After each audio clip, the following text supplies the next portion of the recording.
आज के इस कार्यक्रम में जुड़े सभी हमारे जो शिक्षक साथी हैं, सम्मानित शिक्षक साथी हैं, जो कहीं न कहीं अपना बहुत कीमती समय निकाल कर इस कार्यक्रम के लिए जुड़े हैं और स्पेशली आप सबको बहुत-बहुत धन्यवाद कहूँगा, सादर नमस्कार कहूँगा, सादर प्रणाम कहूँगा। अ, और स्पेशली पीएलसी जो टीम है एमसीबी जिनके माध्यम से ये कार्यक्रम आयोजित किया जा रहा है स्पेशली सूर्योदय सर और खुशबू मैम और साथ ही साथ हमारे जो कलेक्टर सर हैं राहुल वेंकट सर और ये सभी पूरी जो टीम है उनका मैं विशेष धन्यवाद ज्ञापित करना चाहूँगा क्योंकि आपके प्रयास से बहुत सारे शिक्षकों तक हम कुछ बात पहुँचा पाएँगे, ऐसा हम उम्मीद कर पा रहे हैं। और वैसे मैं भी एक आपके जैसे ही आम शिक्षक ही हूँ, जैसा आप अपना शिक्षा का काम करते हैं वैसे ही मैं भी एक आम छोटा-सा शिक्षक हूँ। बस ये है कि अंतर बस इसमें आया कि आदरणीय सुनील मिश्रा सर, एक ग्रेट पर्सनैलिटी मैं चाहूँगा एक बार आप सभी उनका एक करतल ध्वनि से डिजिटल ताली बजाएँ क्योंकि सुनील मिश्रा सर वो शख्सियत हैं जिनके माध्यम से बहुत सारे स्कूलों का उद्धार हो गया, बहुत सारे शिक्षकों का उद्धार हुआ। तो कहीं न कहीं उनका एक बहुत बड़ा रोल रहा है और आगे भी लगातार वो हम सबके बीच लगातार काम सेवा सेवा देंगे और उनके मार्गदर्शन में हम आगे सीखते रहेंगे। इसके अलावा आज इस कार्यक्रम में हमारे जो राज्य स्तर के हमारे जो नवोदयतन और एफएलएन की जो कोर टीम है, वो भी हमारे साथ जुड़ी हुई है। स्पेशली मैं धन्यवाद देना चाहूँगा कि ब्रोड सर, दीपेश पुरोहित सर, सुमित पांडे सर, कविता मैम, आशा कुरैशी मैम, इसके अलावा आरती मैम और भी बहुत सारे हमारे जो साथी हैं, उन सबका मैं विशेष धन्यवाद देना चाहूँगा। हमारे साथ मैं सबका नाम नहीं ले पा रहा हूँ, रामरतन यादव जी दिख रहे हैं, मुकुंद सर हैं और भी हमारे जो तमाम जो साथी हैं, उनका मैं विशेष स्वागत करना चाहूँगा। आप सभी शिक्षक साथियों का स्वागत करना चाहूँगा।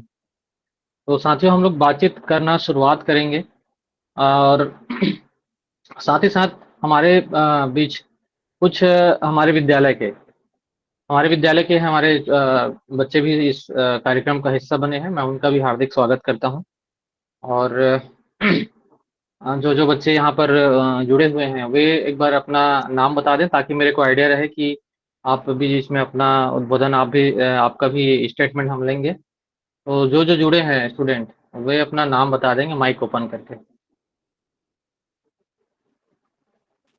निकिता गुप्ता। निकिता अच्छा अपने कन्या शाला से जो जुड़े हैं, निकिता आप बाहर से हैं क्या? कहाँ से हैं? पीएस शनवारी डांड खड़गवा। अच्छा, ठीक, ओके, थैंक यू। और हमारे कन्या शाला नवागढ़ से यदि कोई बच्चे जुड़े हैं तो वो अपना माइक ऑन करके अपना परिचय दे देंगे।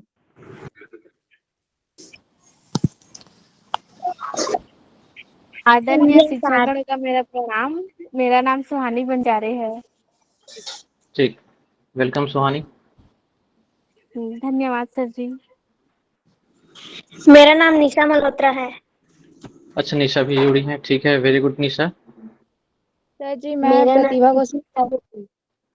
हाँ, वन बाय वन बताएंगे। Pratibha Goswami sir ji. Pratibha, okay, welcome Pratibha. Khushboo thank you ma'am sir आवाज जी। नहीं आ रहा है।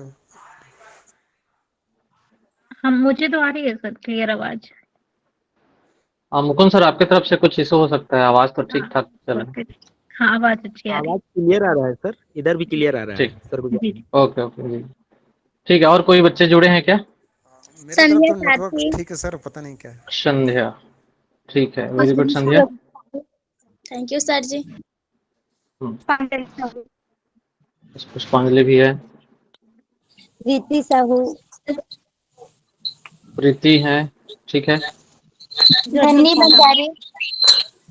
चलिए ठीक है, ओके। तो चलिए सभी काफ़ी बच्चे आ गए हैं तो हम अब सेशन को शुरुआत करते हैं और सभी बच्चों को मैं नाम नहीं ले पा रहा हूँ तो सभी का मैं हार्दिक स्वागत करता हूँ। तो साथियों जैसे कि आप सभी जानते हैं वर्तमान में जो एनएपी 2020 की जो लागू हुआ है उसके अकॉर्डिंग हमको कहीं ना कहीं समय के साथ बदलाव की बात की गई है। अब जो नई जो शिक्षा नीति आई है निश्चित रूप से हमारे साथ काफ़ी लंबे समय तक हमको उसमें काम करना है और उसी के अकॉर्डिंग हमको आगे लगातार बढ़ना है। तो नई शिक्षा नीति स्पेशली बदलाव की बात करती है। और किस तरीके से बदलाव? तो हमारे कक्षा की बदलाव, हमारे शिक्षकों की भूमिका पर बदलाव की बात करती है। इसके अलावा हमारे जो काम तो लगभग वही रहेगा, लेकिन वही किताबें रहेगी। हम एक टैगलाइन बोलते हैं, वही किताबें रहेगी। वही आपके जो सिलेबस पाठ्यक्रम जो आप सब स्कूल में लागू होगा, वो सब वही रहेगा। वही क्लासेस होंगी, वही शिक्षक होंगे, वही बच्चे होंगे, सब चीज़ वही रहेगा, लेकिन हमको थोड़ा से कार्य करने के जो तरीका है, वो थोड़ा हमको बदलाव करना होगा। तो एक स्लाइड के माध्यम से मैं थोड़ी-सी बातचीत आगे रखना चाहूँगा। लेकिन इसके पहले मैं थोड़ा-सा धन्नी को बुलाना चाहूँगा। धन्नी, आप यदि वीडियो में आ सके तो बहुत अच्छा हो जाएगा। धन्नी के बारे में बताना चाहूँगा। धन्नी हमारे विद्यालय में कक्षा 6वीं से वो हमारे साथ पढ़ रही है। अभी वो इस साल कक्षा 10वीं में वो साथ में हमारे साथ पढ़ाई कर रही हैं। 10वीं में भी वो इस साल एग्ज़ाम देने वाली हैं। उन्होंने एनएमएस का एग्ज़ाम को क्लियर किया। इसके अलावा धन्नी वो एक ऐसी स्टूडेंट है जो 200 उनका रीडिंग स्पीड, इंग्लिश में रीडिंग स्पीड 200 है। तो कहीं न कहीं एक उनके माध्यम से एक 200 शब्द प्रति मिनट का उनका रीडिंग स्पीड है। आप उसका वीडियो भी यूट्यूब में आप देखे होंगे। इसके अलावा ग्रुप में भी आप शेयर किया था। तो धन्य, थोड़ी-सी बताएँ कि एक्चुअल में किस तरीके से काम होता है? क्या है नवजेतन, और किस तरीके से बातचीत होती है? किस तरीके से पढ़ाई होती है? किस तरीके से अभी तक की क्या हमारी छोटी-मोटी, बहुत बड़ी उपलब्धि तो नहीं कहेंगे, लेकिन हमारे जो बच्चे हैं किस तरीके से काम कर रहे हैं? धन्य। जी सर जी। तो आप सभी को पता है मेरा नाम धन्नी बंजारे है और मैं कक्षा 10वीं में शिखर की छात्रा हूँ और मैंने एनएमएस एग्जाम भी क्लियर किया था कक्षा 8वीं में। तो नवजतन, जिसमें हम एक नई शिक्षा नीति को देखते हैं, जो कि क्लास में बहुत सारे टीचर्स रहते हैं, आएंगे और उन्हें पढ़ाएंगे, लेकिन कुछ बच्चों को समझ में आएगा, लेकिन कुछ बच्चों को नहीं आता। तो नवजतन में क्या होगा कि कोई एक टीचर आकर नहीं बताता है, हम खुद सेल्फ स्टडी करते हैं। सेल्फ स्टडी करने के बाद हम पीयर लर्निंग, ग्रुप लर्निंग और बड़े दीदी भैया लोगों से पूछना और टेक्नोलॉजी का उपयोग करना, फिर शिक्षक से पूछना, इस तरीके से हम पढ़ाई करते हैं। जिससे क्या होगा, अगर हम पीयर लर्निंग करते हैं या ग्रुप लर्निंग करते हैं तो उसमें क्या होता है, हम फ्रेंड्स रहते हैं, हमारे दोस्त रहते हैं जो हमसे नहीं जानते, हमारे जितना नहीं जानते, लेकिन हम जान रहे हैं तो हम उनकी मदद करते हैं, जिससे उन्हें जैसे टीचर्स के साथ घुलने मिलने में जो दिक्कत होती है, वो दिक्कत हमें हमारे साथ मिलजुल कर पढ़ाई करने में नहीं हो पाती है। तो इस तरीके से सभी बच्चों को सीखने का मौका मिलता है, ये एक बात तो है। इसके साथ ही उन्हें कॉन्फिडेंस भी मिलता है। अगर हम जो भी पढ़ाई कर रहे हैं उसे अपने कक्षा में सबको प्रेजेंटेशन करके बताएं। प्रेजेंटेशन देते हैं, हम जितना प्रेजेंटेशन देंगे हमारा जो जितना डर है वो उतना भगता जाता है। तो प्रेजेंटेशन देंगे हम, डाउट क्लास होती जाएगी। इन सभी चीजों से क्या होता है, जो सभी स्टूडेंट है जो पीछे रह जाते हैं वो भी हमारे साथ आकर उतना ही घुल मिल बैठ जाती है जितना टीचर्स के साथ नहीं घुल मिल पाते हैं। और हमारे यहाँ शिखर में भी यही चलता है। और पिछले साल कक्षा 10वीं की हमारी जो दीदी है और इन्हीं पेडागोजी से वे पढ़े थे और उन्होंने अच्छा परिणाम भी दिया है और हम उम्मीद करते हैं कि हम इस साल भी अच्छा परिणाम दे पाए। और ठीक, बहुत बहुत बढ़िया धन्नी। ज्योति, आप कुछ जोड़ना चाहेंगे क्या? धन्नी की बातों में यदि आप कुछ चीजें छूट गई होगी तो आप जोड़ने की कोशिश करिए।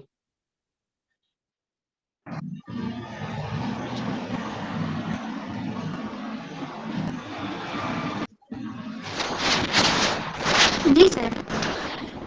सर जी सब नहीं है। हाँ ठीक है। Yes sir. तो ज्योति, सवाल ये है कि आप किस तरीके से पढ़ाई करते हैं, और क्या वो पढ़ाई ट्रेडिशनल पढ़ाई और इस तरीके से जो पेडागोजी चल रही है उसमें क्या अंतर महसूस करते हैं? आपको क्या फील करते हैं? जी सर। सर जी वैसे तो हम लोग अपना खुद से पढ़ाई करते हैं, सेल्फ स्टडी करते हैं और जो समझ नहीं आता अपने पेयर लर्निंग करते हैं, ग्रुप लर्निंग करते हैं, उन सब से हमें क्लियर हो जाता है। लेकिन बाकी जो स्टूडेंट जो बाकी स्कूल में देखें तो शिक्षक आगे हमें पढ़ा देता है, लेकिन जो बच्चे हैं उनको कुछ को समझ में आएगा और कुछ को नहीं आता। तो उससे क्या है कि पूरा क्लास 100% नहीं सीख पाता। तो इसमें जो नवजातन है उसमें हम सभी सीख पाते हैं, 100% पूरा समझ पाते हैं और कॉन्फिडेंस भी बढ़ता है प्रेजेंटेशन के माध्यम से। जी सर। ठीक, बहुत बढ़िया। मतलब आपके कहने का मतलब ये है कि जब यदि हम 100% बच्चों को लेके चलना है, तो ये एक बहुत ही कमाल की पेडागॉजी एक हो सकती है। देखिए, सबसे बेस्ट पेडागॉजी तो वही है जिसमें बच्चे सीख जाएं। और ये वो चूंकि वर्तमान में समय के साथ हमको अपडेशन वाला काम चल रहा है, तो थोड़ा सा हम लोग ये भी देखते हैं कि सिलेबस की क्या स्थिति रहती है, आपकी मतलब स्ट्रेटजी कैसे रहती है। जैसे आपके कुछ हमारे जो बच्चे हैं और भी लगातार मतलब 6वीं कक्षा से चालू कर लेते हैं सिस्टम को। तो चूंकि मिडिल स्कूल और शिखर दोनों एक साथ कंबाइन चलता है। शिखर मतलब मैं थोड़ा सा बता दूं, शिखर मतलब कक्षा 9वीं और 10वीं 10वीं को साथ में लेकर चलते हैं। पूरा ब्लॉक स्तर का एक कार्यक्रम है जिसमें उसी पेडागॉजी से वो बच्चे नवजातन पेडागॉजी से बच्चे वो आगे करते हैं। पिछले साल बच्चे हमारे पहली बार 10वीं में बैठे और काफी अच्छा रिजल्ट भी देखने को मिला। पूरे पूरे जिले में, पूरे ब्लॉक में भी इसका चर्चा हुआ कि लगभग उसमें 18 बच्चे थे, उसमें 18 में 14 बच्चे हमारे जो प्रथम श्रेणी में उत्तीर्ण हुए और उसमें 2 बच्चे 90 प्लस को किए, 90 प्लस किए और करीब 6 बच्चे 80 प्लस किए। और सभी बच्चों का लगभग काफी अच्छे मतलब स्कोर देखने को मिला। स्कोर अपनी जगह है, लेकिन जो आप कॉन्फिडेंस लेवल को देखिएगा, कॉन्फिडेंस लेवल है, बातचीत करने का जो तौर तरीका है, सब्जेक्ट में जो पकड़ है, वो बहुत ही कमाल का आपको देखने को मिलता है, क्योंकि बच्चे खुद डीप स्टडी करते हैं। और उसमें काफी बच्चों का जो चयन है वो आकांक्षा जो विद्यालय है, कक्षा 11वीं जो जेईई और नेट का गवर्नमेंट, जैसे कलेक्टर सर यहाँ जांजगीर में वो कराते हैं, कोचिंग कराते हैं जी और नेट नीट का। तो उसमें 5 बच्चों को उसमें चयन हो गया। इसके अलावा इस साल एनएमएस में भी हमारे काफी अच्छे बच्चे लगातार पिछले कुछ सालों से चयन होते आ रहे हैं। तो इस साल भी 6 बच्चे हमारे यहाँ विद्यालय से चयन हुए। तो इस तरीके से देखेंगे आप कि जब हम लोग सिलेबस के पीछे भागेंगे तो काम नहीं बनेगा। तो हमको सिलेबस के पीछे नहीं दौड़ के हमको दौड़ना है 6C के पीछे दौड़ना है। तो हमेशा जो गोल है वो हमारा 6C होना चाहिए। बच्चों का जो कॉन्फिडेंस लेवल है वो अपने आप ग्रोथ होते जाएगा। तो हमको 6C कैसे डेवलप करना है? 6C कहने का मतलब 21वीं सदी के जो कौशल की हम जो बात करते हैं, जिसमें क्रिटिकल थिंकिंग होती है, क्रिएटिव थिंकिंग होती है, कोलैबोरेशन होता है, कम्युनिकेशन होता है, कॉन्फिडेंस होता है। ये हमारे जो 6C बनाए गए हैं, पूरे विश्व इसके पीछे पड़ा है। पूरा विश्व के जितने भी जो एजुकेशन सिस्टम है वो इसी के पीछे दौड़ रहा है, न कि सिलेबस के पीछे। सिलेबस का एक छोटा सा टुकड़ा है, छोटा सा टुकड़ा है, जो कि 3 महीने में आपको कंप्लीट होता है। तो किस तरीके से कंप्लीट होता है, क्या करते हैं, वो थोड़ा से धनी थोड़ा और बताएंगे क्या कि आप लोग का जब आप 8वीं पढ़ रहे थे तो उस समय की क्या स्थिति थी? सिलेबस के को अकॉर्डिंग थोड़ी सी बात करेंगे। सर जी, 8वीं क्लास में जब हम एनएमएस की तैयारी कर रहे थे तो एनएमएस का सिलेबस ज्यादा रहता है, तो हम लोग सिलेबस जो 8th का सिलेबस रहता है ना, उसको गर्मी छुट्टी में ही कवर करने की कोशिश करते हैं। गर्मी छुट्टी तक हमारा आधा सिलेबस पूरा हो जाता है। फिर जो आगे का महीना रहता है, जून जुलाई अगस्त या सितंबर तक हम अपना सिलेबस कंप्लीट करते हैं। तो वही है, सिलेबस कैसे कंप्लीट करते हैं, हम 7 पॉइंट का उपयोग करते हैं, सेल्फ स्टडी करना, पीयर लर्निंग, ग्रुप लर्निंग। लेकिन यहाँ पर बात आती है, गर्मी छुट्टी में तो फ्रेंड्स नहीं रहते, लेकिन हमारे जो छोटे भाई बहन हैं या गली मित्र हैं या किसी को मोबाइल भी है, और हम मोबाइल से टीचर से भी कनेक्टेड हो सकते हैं। तो इन सभी जरिए से हमने क्या किया, अपना सिलेबस पहले ही कंप्लीट कर लिया। उसके बाद एनएमएस की तैयारी में जुट गए। एनएमएस का अलग सिलेबस रहता है, लेकिन वो सिलेबस 8th के सिलेबस से मेल खाता था। लेकिन यदि हम 8th क्लास का सिलेबस कंप्लीट कर लिए हैं तो उसमें दिक्कत नहीं हो पाई। इस तरीके से हमने एनएमएस की तैयारी स्टार्ट की थी और हम लोग का 10 दिसंबर को एग्जाम भी हुआ था। और 8वीं में तो हमने इतना किया था। उसके बाद 8वीं के बाद हमने 9वीं में प्रवेश लेने के लिए हमने शिखर को चुना, और शिखर में हमने एक और एग्जाम दिया और उस एग्जाम में टॉप 30 स्टूडेंट को लिया गया था। और इसमें भी वही हुआ, 9वीं में भी हमने गर्मी छुट्टी में ही अपना सिलेबस कंप्लीट किया और जो बचा था वो भी हमने आगे किया।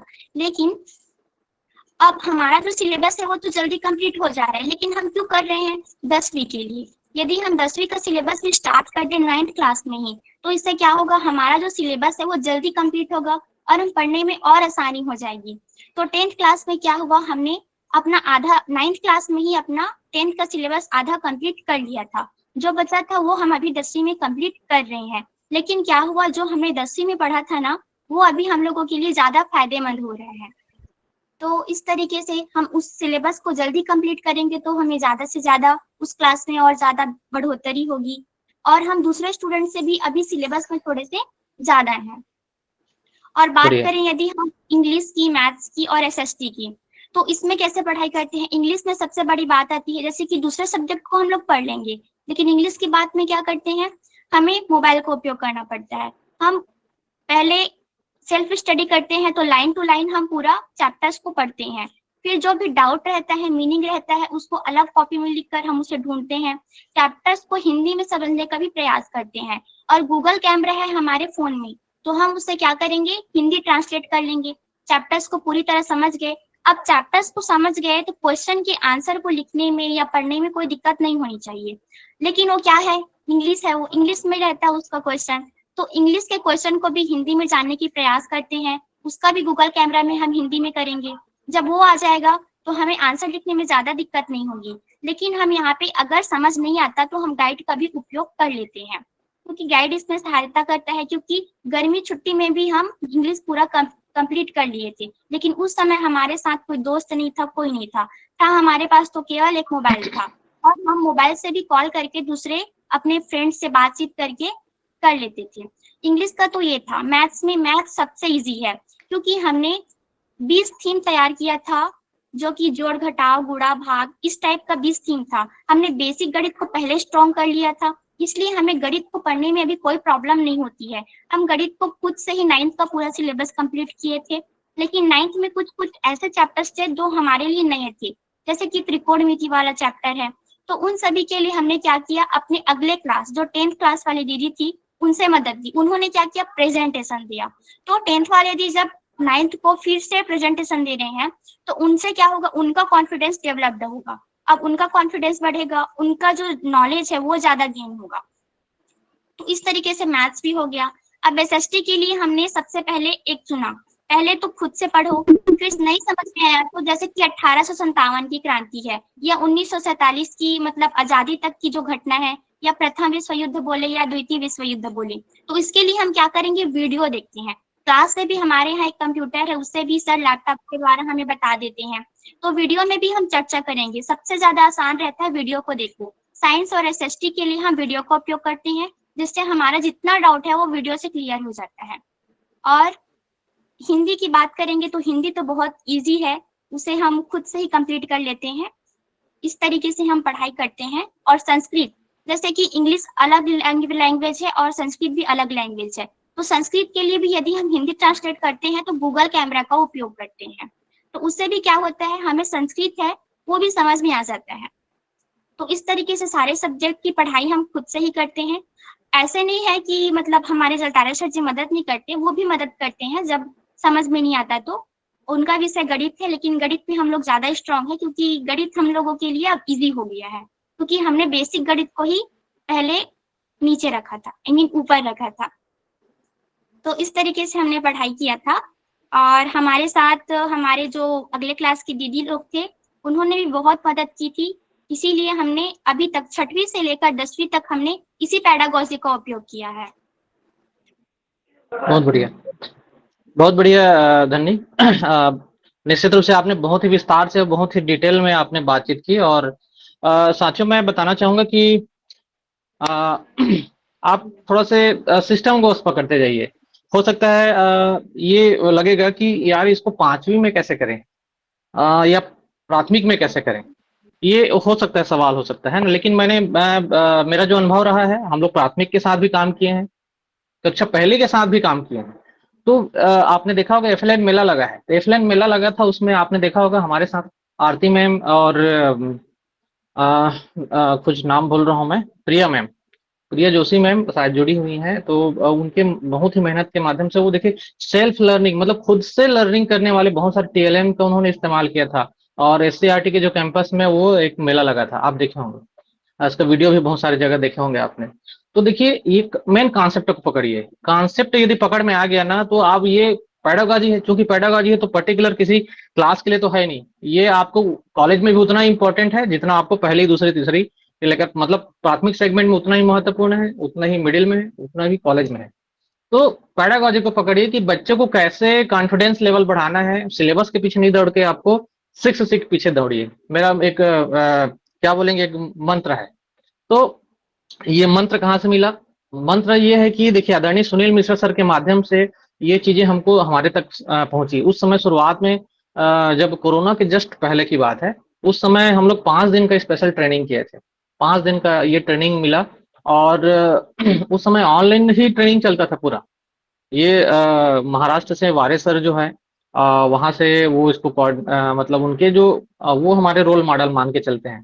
तो पिछले साल की बात करें, पिछले 1-2 साल पहले की बात है, 41 बच्चे उनके एनएमएस में बैठे थे, 41 के 41 में वो सफल हो गए। तो हम लोग तो कुछ भी नहीं है अभी, हम लोग उनके 10% भी नहीं है। तो कहीं ना कहीं हमको उस लेवल को छूना है, उस लेवल तक छूना है, मतलब हर बच्चे का जो कॉन्फिडेंस है एकदम, जैसे अभी धन्नी और ज्योति आप देख पा रहे होंगे, कॉन्फिडेंस आपको समझ में आ रहा होगा। ऐसे बच्चे हमारे यहाँ लगभग 40 से 50 बच्चे आपको मिलेंगे। तो 40-50 बच्चे इस लेवल तक तैयार करना, ये मेरे हाथ की बात नहीं है, ये सिस्टम का खेल है। पहले भी हम लोग पढ़ाते थे, लेकिन पहले भी चलता था। पहले तो हम मतलब जैसे भयंकर मेहनत वाला काम हम लोग भी किए थे, लेकिन आज वो समाज मतलब समय आ गया है कि हमको बदलाव की जरूरत है। तो इसी चीजों को हम लोग थोड़ा समझना चाहेंगे, आगे बढ़ना चाहेंगे। क्योंकि मैं बच्चों का फीडबैक इसलिए शुरुआत में लिया क्योंकि बच्चे लोग ज्यादा समय तक कुछ जोड़ नहीं पाएंगे, और उसके बाद हम थोड़ी सी सैद्धांतिक बातों पर भी हम लोग बात करने वाले कि हमको एक्चुअली में करना क्या है। ठीक है, नवजातन बहुत अच्छा है, और नवजातन ना कह के हम लोग इसको कहेंगे क्या, एनएपी बेस्ड एजुकेशन। क्योंकि एनएपी के मैं एक एक बिंदु से आपको मैच कराऊंगा कि एनएपी में कि कहाँ कहाँ पर नवजातन के जो 7 बिंदु है आपको वो बात करता है, कहाँ पर किस तरीके से वो पीयर लर्निंग की बात करता है, किस तरीके से सेल्फ लर्निंग की बात करता है, किस तरीके से वो आपको टेक्नोलॉजी की यूज करने की बात करता है। वो सब चीजें आपको एनएपी में लिखा गया है, वो पैरा आपको मतलब पॉइंट टू पॉइंट हम उसमें बात करेंगे। ठीक है, लेकिन उसके पहले हम थोड़ी सी 1-2 और साथियों से बात करेंगे, 1-2 और बच्चों से बात करेंगे। हमारे साथ एकदम फ्रेशर आई है, एकदम फ्रेशर माने अभी वो 5-6 दिन अभी ले दे करके स्कूल ज्वाइन किए है। संध्या सारथी, संध्या कक्षा 6वीं की है। चूंकि वो 5वीं से 6वीं हमारे यहाँ आई है, तो वो अब देखिए अब धीरे से हम लोग कैसे वो सेल्फ लर्निंग मोड की ओर उनको ले जाएंगे। तो संध्या थोड़ा सा बताओ, आपका अनुभव बताओ कि किस तरीके से आज क्या हुआ क्लासेस में, आज हमने बाकी बच्चों के साथ कैसे किया और कैसे करके हम कक्षा को 100% की ओर लेके चले। तो संध्या थोड़ा सा अपना जानकारी दीजिए शॉर्ट में। मेरा नाम है संध्या सारथी, मैं कक्षा 6वीं की छात्र हूँ। और क्या बोलते हैं, आज हम जिस तरीके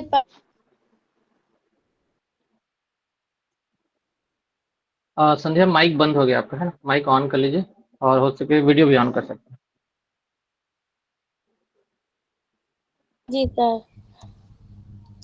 कल कितने बच्चे नहीं आए थे पता नहीं, और कितने बच्चे आए थे या नहीं आए थे। जो बच्चे नहीं आए थे हम लोग उसी को सिखा रहे थे। मतलब शुरुआत में क्या हुआ कि कुछ बच्चों को हमने विषय मित्र के माध्यम से कुछ बच्चों को रखा, और उनके माध्यम से हमने कक्षा को 100% कराया। 100% मतलब सभी बच्चों को आज मतलब भिन्न पे बात हो रही थी, तो भिन्न पे कुछ लोगों को समझ में नहीं आ रहा था क्या करें कैसे करें। तो फिर हमने क्या किया, कुछ बच्चों को एज ए विषय मित्र हमने इंट्रोड्यूस किया, क्योंकि वो इस सिस्टम से अनभिज्ञ है, बिल्कुल नए फ्रेशर हैं। तो इस तरीके से संध्या अभी शुरुआती स्तर में एकदम खुद से वो काम को करना चालू कर रही है। तो साथियों हम लोग उसमें बात भी करेंगे। ठीक है संध्या, थैंक यू। और कुछ बोलना चाहेंगे? नहीं सर, थैंक यू। ठीक, ओके, थैंक यू। तो साथियों कुल मिला के ये है कि बच्चों को कैसे तैयार करें, सबसे बड़ा चीज है। देखिए आप थोड़ा सा स्लाइड के माध्यम से हम जाना चाहेंगे। स्लाइड मैं थोड़ा सा आपको दिखाने की कोशिश करता हूँ। ठीक है,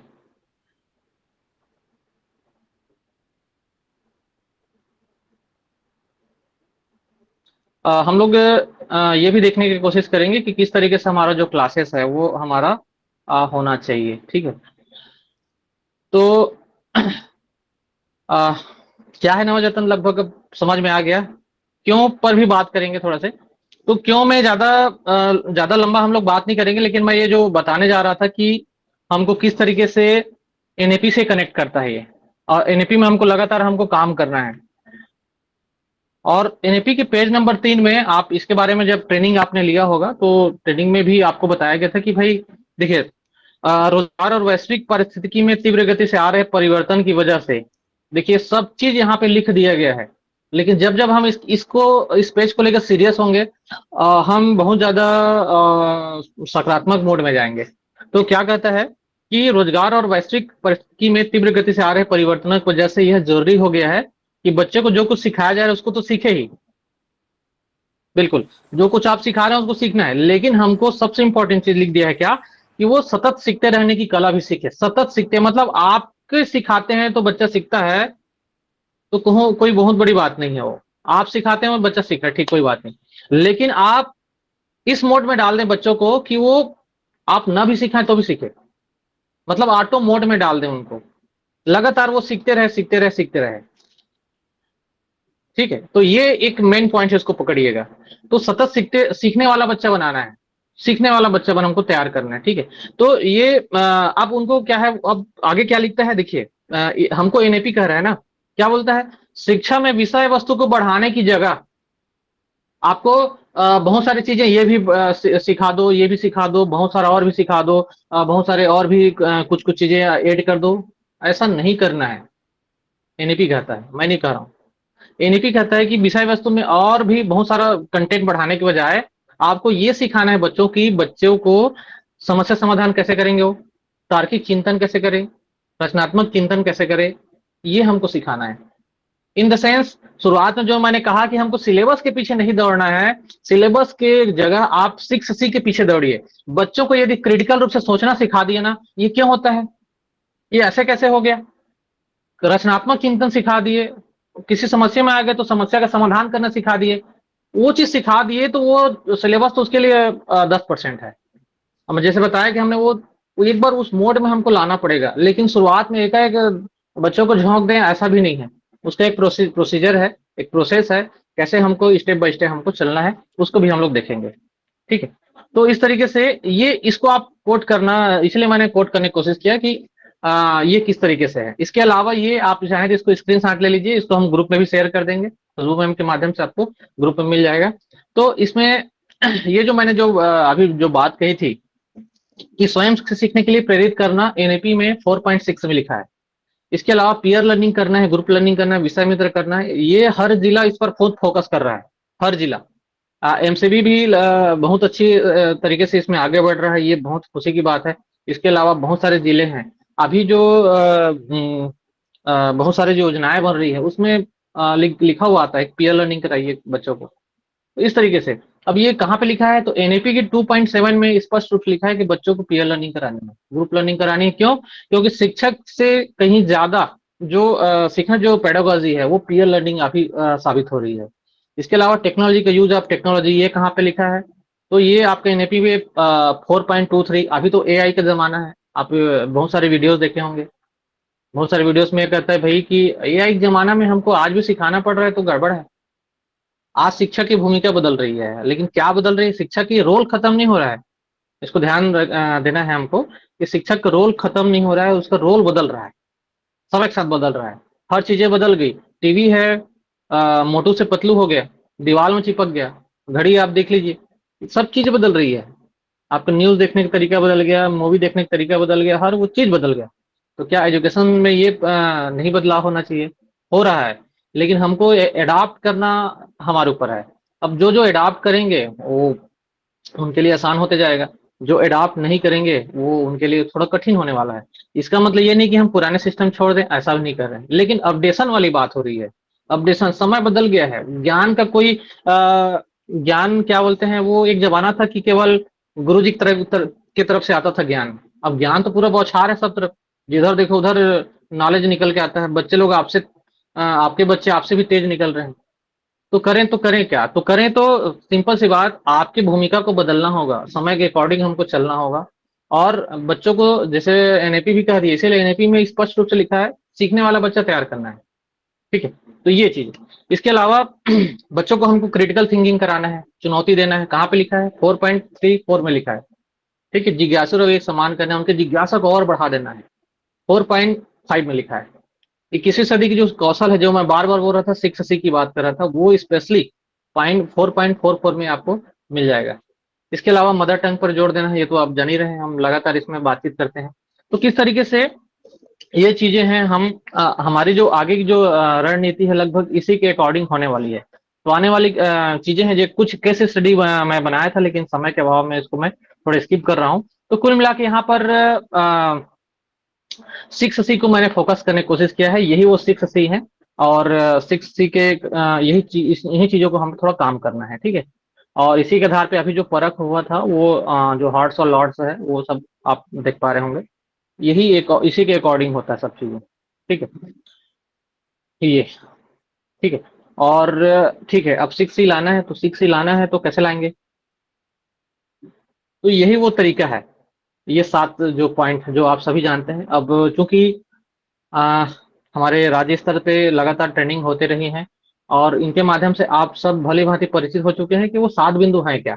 और यही वो 7 बिंदु हैं। इसका आपको पीडीएफ मिल जाएगा, मुझे लगता है हर स्कूल में चिपकना चाहिए, और इसका पीडीएफ रेडीमेड आपको मिल जाएगा, आपको केवल प्रिंट करा के आपको, क्योंकि जब जब उसको देखेंगे, बार बार आप याद करेंगे, तो आपको रिमाइंड करेगा आपको, ठीक है। तो वो सब चीजें आपको वैसे जानकारी में आपके हैं, ये अच्छी बात है। जितने भी हमारे साथी यहाँ पे जुड़े हुए हैं, वो सभी एक्टिव टीचर हैं, सभी वो अपना दम कीमती समय निकाल कर, मानना पड़ेगा कि लगभग 150 से अधिक हमारे साथी हमारे साथ बने हुए हैं। शनिवार रेस्ट मोड में भी हो सकते थे, लेकिन आप समय दे रहे हैं, ये इसके लिए आपकी सैल्यूट है आप सबको। तो चलिए साथी आगे बढ़ते हैं। तो किस तरीके से, हाँ यहाँ पर देखिए, ये जो स्लाइड है, ये स्लाइड बहुत ही कमाल का स्लाइड है, और ये शिक्षकों को भी मैं शेयर करता हूँ, लेकिन उससे ज्यादा ये मेरे को मोटिवेट करता है। मैं खुद भूल जाता हूँ कभी कभी कि मेरे को करना क्या है। ये शिक्षक की भूमिका को बताता है कि हमको ये चक्र कैसे चलता है। अभी जो बच्चे लोग बता रहे थे किस तरीके से वो लोग करते हैं, कि मैंने तो आपको पहले बच्चों को जितना ज्यादा उनको खुद से सीखना, मतलब अवसर देने की बात कर रहे हैं हम लोग। ज्यादा अवसर देना है, जितना ज्यादा आप उनको अवसर देंगे। सोच के देखिए, साल भर यदि शिक्षक पढ़ाता है और परीक्षा के दिन में हम लोग बच्चे को झोंक देते हैं, भैया आप परीक्षा दिलाओ, तो थोड़ा से ये थोड़ा उल्टा प्रक्रिया नहीं है क्या? हमको सोचना है कि साल भर हमको ज्यादा मौका देना है, किसको? बच्चों को। तो उसको हमारा जो सपोर्ट क्या होगा? बैक सपोर्ट रहेगा। आज नॉलेज की कोई कमी नहीं है, नॉलेज का सोर्स बहुत सारा है। उनको पीयर लर्निंग कराइए, ग्रुप लर्निंग कराइए, टेक्नोलॉजी यूज करवाइए, शिक्षक तो है ही है। इसके अलावा और भी बहुत सारी चीजें हैं, नॉलेज का कोई कमी नहीं है कहीं पर। उसको यूज कैसे करना है, उसको हमको सिखाना है।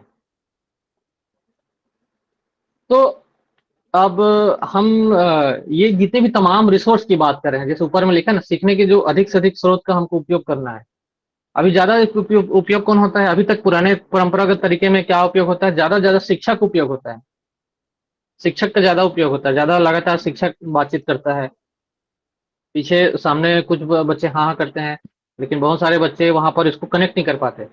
तो ऐसा क्या तरीका अपनाएं कि सब बच्चे कनेक्ट हो सकें? 100% वाली बात जो हम करते हैं, 100% बच्चे उसमें इन्वॉल्व रहे। चैलेंज दे दीजिए, देखिए चैलेंज पे कमाल।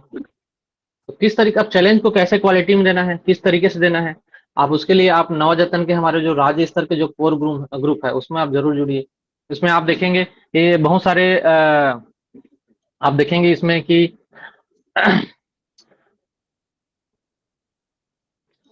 बहुत सारे मैं कुछ आपको दिखाने की कोशिश करता हूं कि किस तरीके से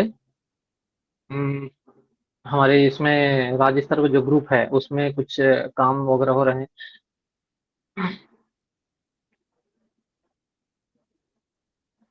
यहाँ पे देखिए, मैं कुछ ब्लॉग्स भी बनाया हूँ। ब्लॉगर में आप देखेंगे, ब्लॉगर में ओपन करके दिखाने की कोशिश करता हूँ लाइव आपको। इसमें सेल्फी विद सक्सेस आ रहा था। अभी हमने कुछ अच्छे सेल्फी विद सक्सेस को यहाँ पर कलेक्शन भी किया था, तो यहाँ से हम देखेंगे कि ये कैसे हो रहा है। तो ये है हमारा सेल्फी विद सक्सेस का। अभी देखिए, हमारे साथ गिरधारी सहारे सर हैं राजनांदगांव से। राजनांदगांव देखिए क्या लिखते हैं वो, कक्षा 5वीं के बच्चे जिन्होंने गणित विषय पूर्ण कर लिया, उनका प्रेजेंटेशन क्लास लिया गया, जहाँ डाउट था उनको क्लियर किया गया। देखिए अभी जुलाई खत्म होने वाला नहीं है, खत्म होने की स्थिति में है, और वो कहते हैं कि भैया वो पूरा कर लिए हैं। तो ये ऐसा कैसे हो गया? तो ऐसा इसलिए हो गया क्योंकि वो उन्होंने अपने बच्चों को सेल्फ लर्निंग मोड में धीरे धीरे ढाल रहे हैं। हाँ, अब उसके बाद वो खत्म नहीं हो गया, सिलेबस कंप्लीट कर लिया माने पूरा बच्चे सब जान गए, ऐसा भी नहीं है। आगे का प्रोसीजर क्या है उसको हमको समझना है। उसके बाद बच्चे यदि लर्निंग कर लेते हैं तो हमको उसके बाद जस्ट हमको लेना है प्रेजेंटेशन क्लास लेना है। प्रेजेंटेशन क्लास माने बच्चे आएंगे, प्रेजेंट करेंगे, हम वहां पीछे बैठ के देखेंगे, और जो भी डाउट अगर कुछ है, कुछ बच गया, अगर 80% कार्य वो बच्चे कर लिए तो 20% काम हमारा रहा।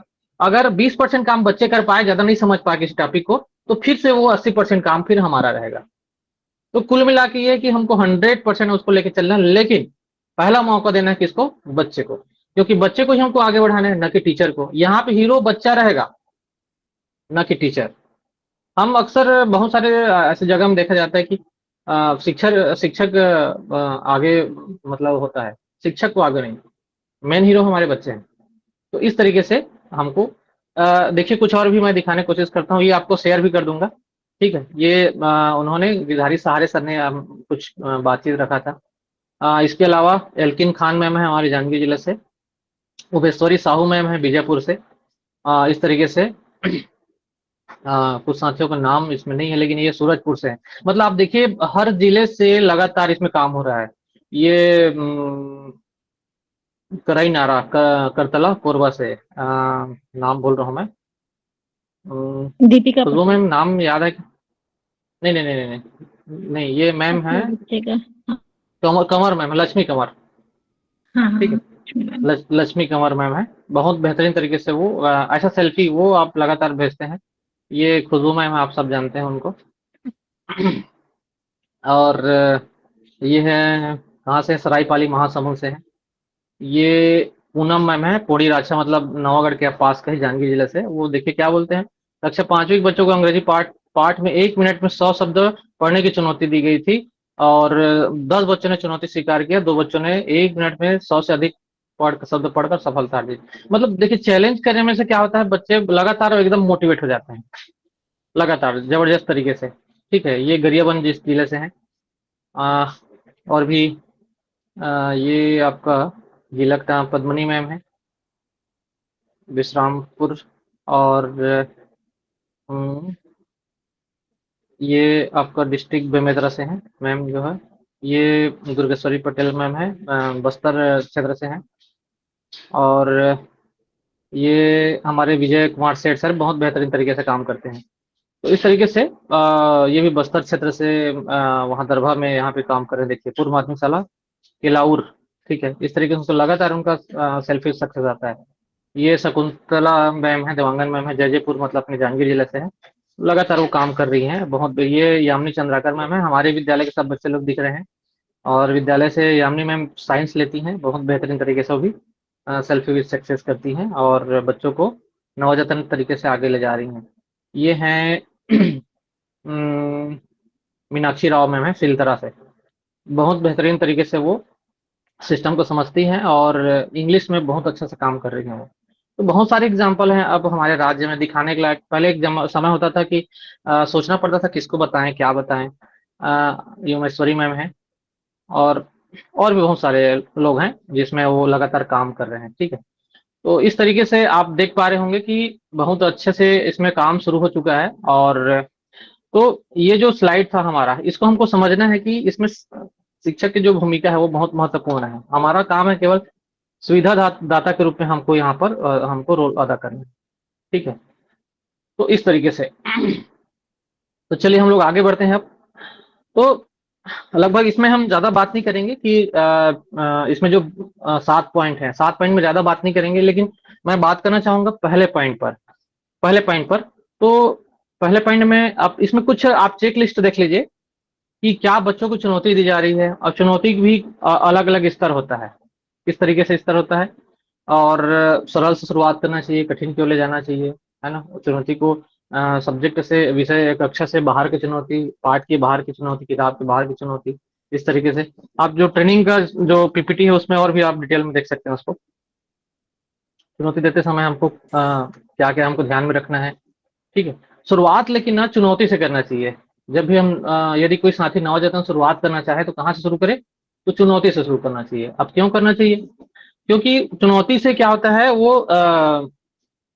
ऑन द स्पॉट रिजल्ट देखने को मिलता है, सबसे इम्पोर्टेंट। मतलब आपको क्या है, हम ज्यादा मोटिवेट कब होते हैं, जब रिजल्ट फटाफट आए। तो चुनौती एक ऐसा यूनिक कॉन्सेप्ट है जिसमें आप बच्चे को पीछे बच्चे जो ऊँघ रहे हैं वो भी आपको एकदम फटाफट करते हुए नजर आएंगे।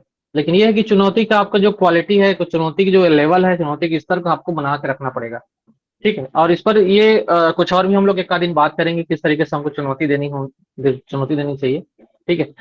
और दोनों में अंतर है इस तरीके से, ग्रुप लर्निंग, पीयर लर्निंग, ठीक है। और सबसे इंपॉर्टेंट क्या, कक्षा को हमको 100% दिमाग में ये सोच के रखना है, कोई बच्चा छूटना नहीं चाहिए, ठीक है। इस तरीके से ये कुछ मैं कुछ रिमाइंडर करने की कोशिश कर रहा हूँ। लर्निंग पिरामिड को हमको ध्यान रखना है।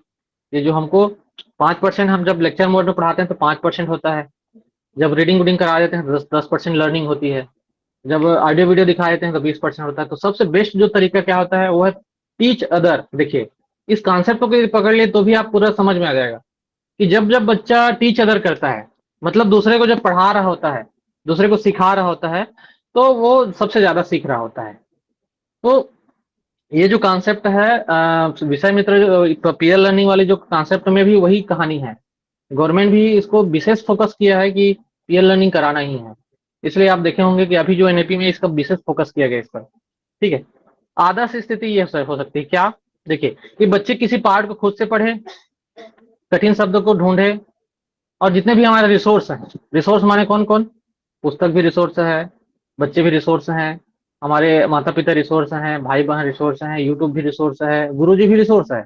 इन जितने भी रिसोर्स का इस्तेमाल करें, मतलब आप वो ऑटो मोड में उसको डाल देना है, ठीक है। अब ठीक है, बच्चा पढ़ लिया, अब आगे क्या करें, आगे ये करिए कि भाई आप प्रस्तुति करने का मौका दीजिए बच्चे को। इंग्लिश में है तो बच्चा क्या करेगा, इंग्लिश के चीजों को वो आपका प्रस्तुतिकरण करेगा, ठीक है। हमारे साथ सुहानी है क्या, सुहानी जुड़ी हुई है क्या?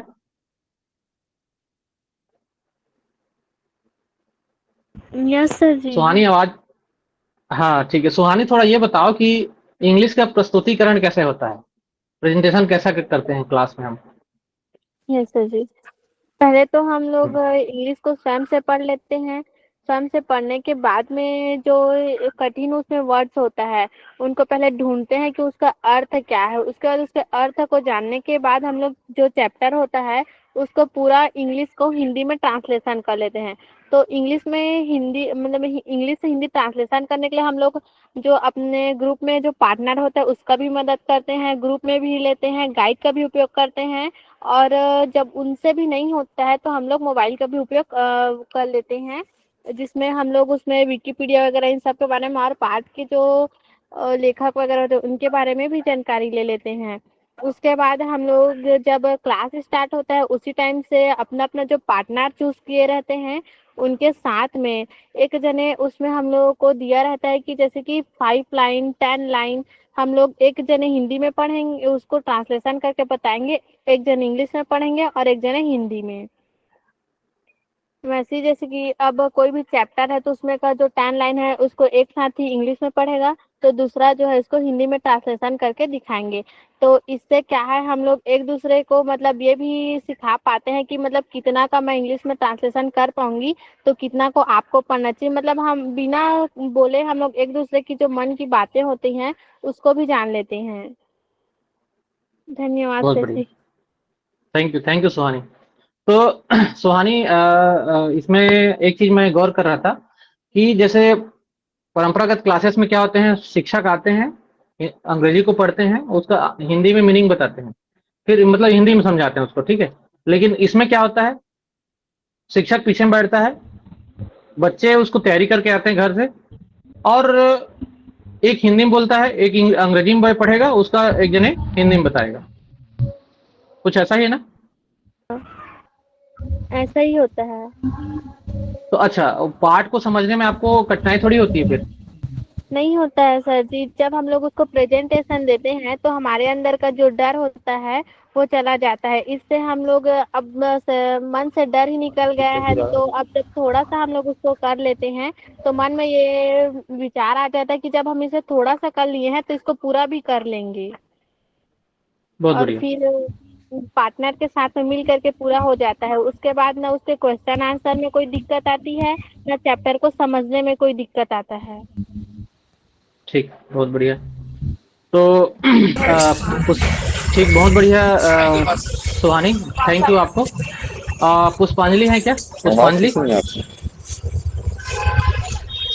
यस सर जी। हाँ पुष्पांजलि, आप थोड़ा ये बताइए कि इसका प्रेजेंटेशन क्लास कैसे होता है? अभी हम लोग क्योंकि प्रेजेंटेशन वाली बात कर रहे हैं, तो सोशल साइंस का प्रेजेंटेशन कैसे होता है वो थोड़ा सा आप बताओ। इंग्लिश का तो सुहानी ने बता दिया, पुष्पांजलि बताएगी कि वो सोशल साइंस का, सामाजिक विज्ञान का प्रेजेंटेशन कैसे होता है। सर जी हम लोग तो पहले सोशल साइंस को खुद से पढ़ते हैं और पढ़ने के बाद जो समझ नहीं आता है उसका वीडियो क्लास भी लेते हैं, और वीडियो क्लास के माध्यम से हमें बहुत कुछ समझ आता है और नक्शे के द्वारा हमारा प्रेजेंटेशन भी होता है। ठीक है, अभी पिछला कुछ प्रेजेंटेशन याद आ रहा है क्या कुछ? यस सर जी। किसके और बा- नक्शे के किसके बारे माध्यम में? से नक्शे के माध्यम से प्रथम विश्व युद्ध एवं द्वितीय विश्व युद्ध को समझे हैं। हाँ, इसके अलावा और क्या क्या कुछ पॉइंट वगैरह भी आपको बताया गया था क्या? किन किन पॉइंट को तैयारी करके आना है? नोट्स बनाने के लिए और कुछ पॉइंट याद आ रहा है क्या किसी को? कुछ पॉइंट जो सामाजिक ज्ञान में हमको पॉइंट नोट करते हैं, क्योंकि बहुत सारे साथी यहाँ पर शिक्षक साथी हैं, तो वो एक क्लू मिलेगा उनको कि किस तरीके से हमको लेके चल रहा है। कुछ पॉइंट यस आपको सर लिखवाया जी। था? हाँ यस बताओ।